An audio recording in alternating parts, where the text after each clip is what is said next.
And in Gaza, there are atrocities that are happening. Human rights violations, young children being killed indiscriminately, people being told to evacuate, and when they attempt to evacuate from one part of the city to another part of the city, they are bombarded by airplanes. We observe all of this, yet we have a silence from many people across the board. And even when they speak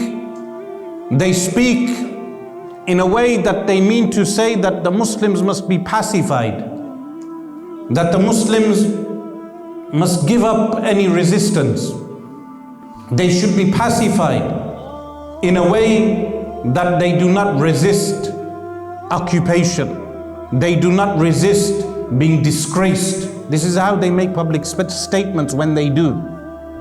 The psychology of this and the psychological warfare is that when Gaza was under attack a few years ago, and throughout every few years we've had waves of attack in Gaza, and people made multiple statements.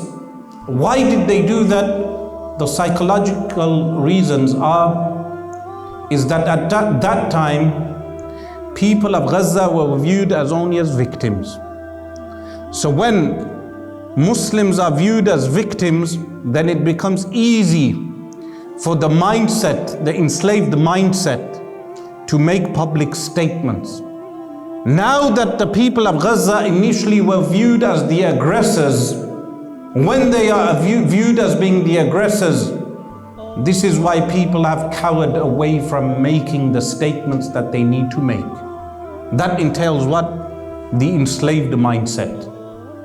That when you need to be victims, you make statements, because being a victim, according to some groups and mindsets, is a good thing.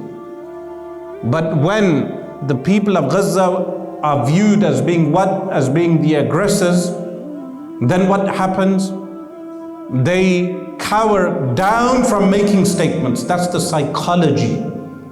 That is the psychological effect of a psychological warfare on the minds of the people.